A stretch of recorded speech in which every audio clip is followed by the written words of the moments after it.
Welcome to exam rally. So யூபிஏ LBO first ஷிஃப்ட்டோட exam analysis டீட்டெயிலாக இந்த வீடியோவில் பார்க்கலாம். ஸோ இந்த எக்ஸாமை பொறுத்த வரைக்கும் இந்தியன் பேங்க் எல்பிஓ எக்ஸாம் எப்படி நடந்துச்சோ அதே லெவல் தான், அதே மாதிரி கொஷின்ஸ் தான் இருந்துச்சு. கொஞ்சம் ஒரு சில கொஷின்ஸ் மட்டும் கொஞ்சம் டிஃபிகல்ட்டாக இருந்த மாதிரி ஃபீல் ஆனிச்சு. ஸோ மற்றபடி இந்தியன் பேங்க் எல்பிஓ எப்படி கொஷின்ஸ் வந்து நம்பர் ஆஃப் கொஷின்ஸாக இருக்கட்டும், இல்லை மாடல் ஆஃப் கொஷின்ஸாக இருக்கட்டும், எப்படி சிங்கிள் வேரியபிளில் கேட்டிருந்தாங்களோ அதே மாதிரி இங்கிலீஷ் எப்படி கேட்டிருந்தாங்களோ அதே மாதிரி லெவல் தான் இங்கேயுமே யூபிஏ எல்பிஓவில் மெயின்டைன் பண்ணிகிட்டு இருந்தாங்க. ஸோ இந்தியன் பேங்க் எல்பிஓவோட எக்ஸாக்ட் கொஷின்ஸ் வந்து நம்ம கீழே டிஸ்கிரிப்ஷனில் லிங்க் தரோம். ஆல்ரெடி நம்ம போட்டிருப்போம் அந்த வீடியோ நிறைய பேர் பார்த்துருக்கீங்க. ஸோ இன்னொரு டைம் பிகினர்ஸாக இருக்கீங்க, இப்போ எக்ஸ்பீரியன்ஸ் பர்சன்னா ரீசனிங் அண்ட் கான்ஸ் வந்து நீங்கள் ஃபுல்லாகவே போட்டுட்டு டைமே உங்களுக்கு ஃப்ரீயாகவே இருக்கும்.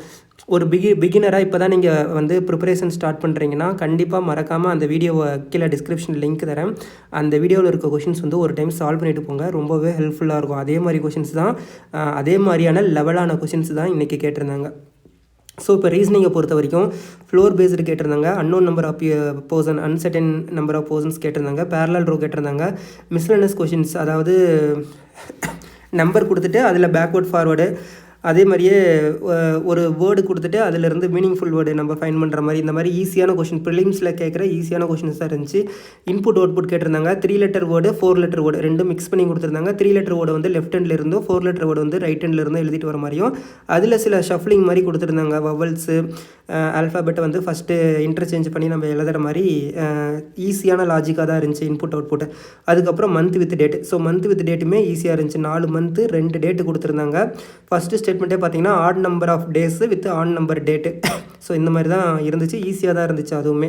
ஸோ அதுக்கப்புறம் டேட்டா சஃபிஷியன்சி, சிலாஜிசம், கோடட் டைரக்ஷனை பொறுத்த வரைக்கும் எப்படி இருந்துச்சுன்னா, இப்போ கோடு கொடுத்துருவாங்க, அதுக்கு பக்கத்தில் ப்ராக்கெட்டில் வந்து டிஸ்டன்ஸ் கொடுத்துருவாங்க. என்ன டிஸ்டன்ஸ் கொடுத்துருவாங்களோ அதே சேம் டிஸ்டன்ஸ் தான் கால்குலேட் பண்ணி போடுற மாதிரி இருக்கும். இப்போ ஏ அட் பி ப்ராக்கெட்டில் 7 கொடுத்துருந்தாங்கன்னா ஏ இஸ்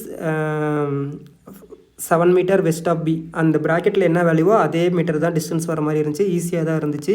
ஒரு 5 to 6 கோடு மட்டும் தான் கொடுத்துருந்தாங்க. அதிலிருந்து நம்ம ஃபைன் பண்ணி கிராக் பண்ணி கொஷின்ஸ் ஆன்சர் பண்ணுற மாதிரி இருந்துச்சு. 3 கொஷின் அதில் இருந்துச்சு.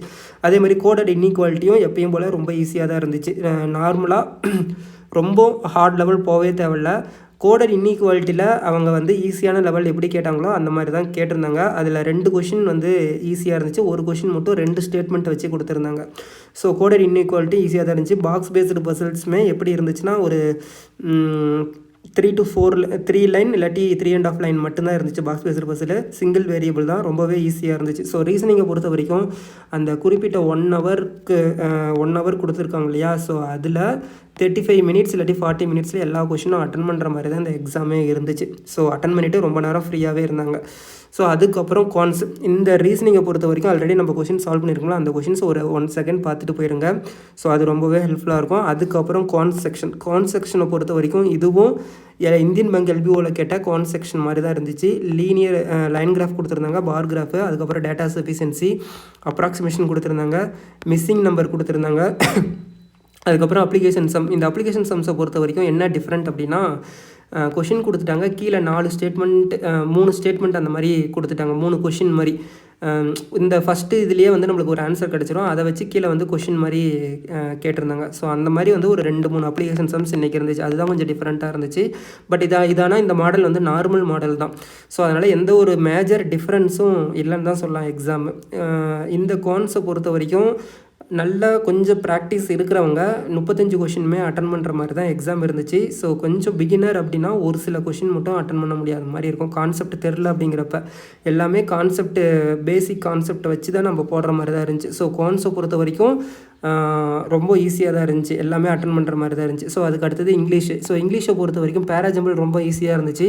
ரீடிங் காம்ப்ரிஹென்ஷன் மட்டும் ஒரு 2 to 3 கொஷின்ஸ் வந்து கொஞ்சம் டிஃப்ரெண்ட்டாக மீன்ஸ் ஹார்டாக இருந்துச்சு.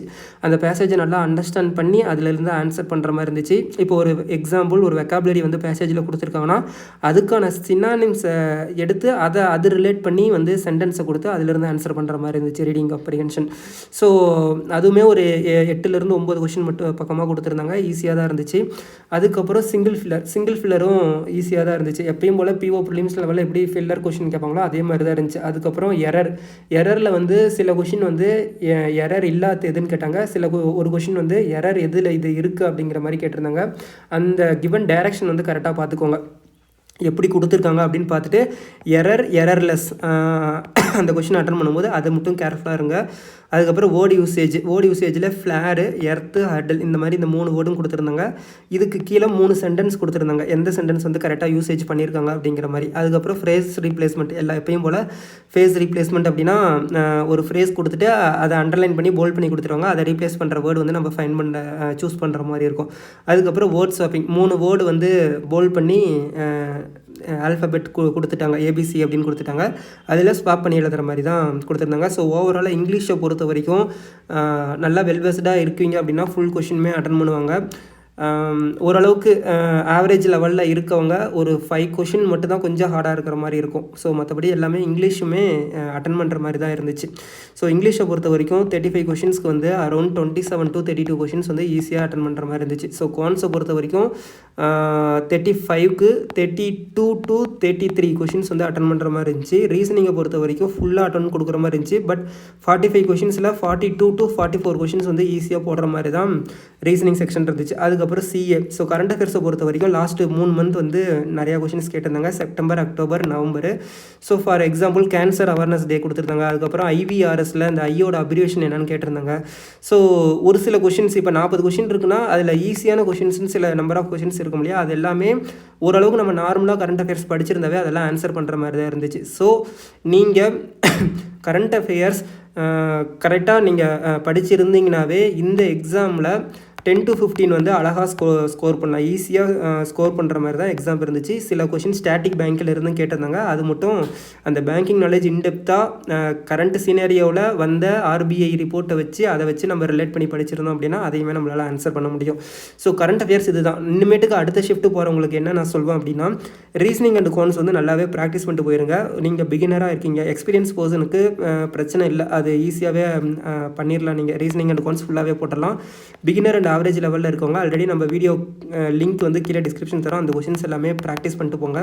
அதுக்கப்புறம் இங்கிலீஷு, கரண்ட் அஃபேர்ஸ், இங்கிலீஷ் வந்து கொஞ்சம் பார்த்து அட்டன் பண்ணுங்கள். எல்லாருமே சொல்கிறது இங்கிலீஷு, கரண்ட் அஃபேர்ஸு, டிஸ்கிரிப்டிவ் தான் டிசைடிங் ஃபேக்டரு. ஸோ இந்த 3 செக்ஷனில் அக்யூரஸியாக போட்டிங்க அப்படின்னாவே கண்டிப்பாக இந்த எல்பிஓ எக்ஸாம் வந்து உங்களுக்கு கிளியர் ஆயிரும். ஸோ டிஸ்கிரிப்டிவ் பொறுத்த வரைக்கும் ஏஐ பற்றி ஒரு எஸ்ஏ கேட்டிருந்தாங்க. இதில் என்ன அப்படின்னா ஐபிபிஎஸ்பிஓவில் 3 ஆப்ஷன் கொடுத்துருந்தாங்க, இதில் வந்து 2 ஆப்ஷன் தான். அந்த 2ல் நீங்கள் ஒன்று வந்து நீங்கள் சூஸ் பண்ணுற மாதிரி இருக்கும். அதே மாதிரி லெட்டரில் 2 லெட்டர் கொடுத்துருந்தாங்க, ஒரு லெட்டர் சூஸ் பண்ணுற மாதிரி இருக்கும். ஸோ ஒரு எஸ்ஏ வந்து ஏஐ வந்து பூனார் பேன் அப்படிங்கிற மாதிரி கேட்டிருந்தாங்க. அதே மாதிரி இன்னொரு எஸ்ஏ வந்து இது எஸ்ஏ, ஏஐ வந்து பூனார் பேன் வந்து எஸ்ஏ. அதே மாதிரி life experience, help for creative life அப்படிங்கிற மாதிரி அதில் ஒரு எஸ்ஏ கேட்டிருந்தாங்க. ஸோ இதுதான் 2 எஸ்ஏ கேட்டது.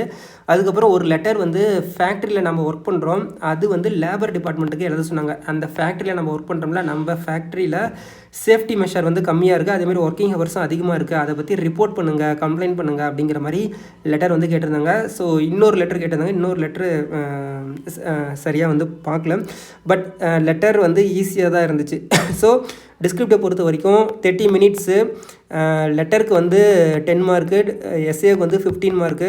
ஸோ இந்த 30 மினிட்ஸில் ஃபஸ்ட்டு 10 மினிட்ஸ்க்குள்ளே லெட்டர் முடிச்சிருங்க. அடுத்த 20 மினிட்ஸில் எஸ்ஏவை டைப் பண்ணுங்கள். வேர்ட் லிமிட் இருக்குது, எவ்வளோ வேர்டு வந்து நீங்கள் டைப் பண்ண வேர்டு கவுண்ட் வந்து குறைஞ்சிக்கிட்டே வரும், ஓகேவா? ஸோ டைப் பண்ணுறது வந்து ஃபுல் ஸ்க்ரீனாக வந்துடுது, ஃபுல் லென்த் ஆஃப் ஸ்க்ரீனுக்கு வந்து டிஸ்பிளே ஆகுது. ஸோ அதனால் டிஸ்கிரிப்டிவ் பொறுத்த வரைக்கும் உங்களுக்கு ஈஸியாக இருக்கும்.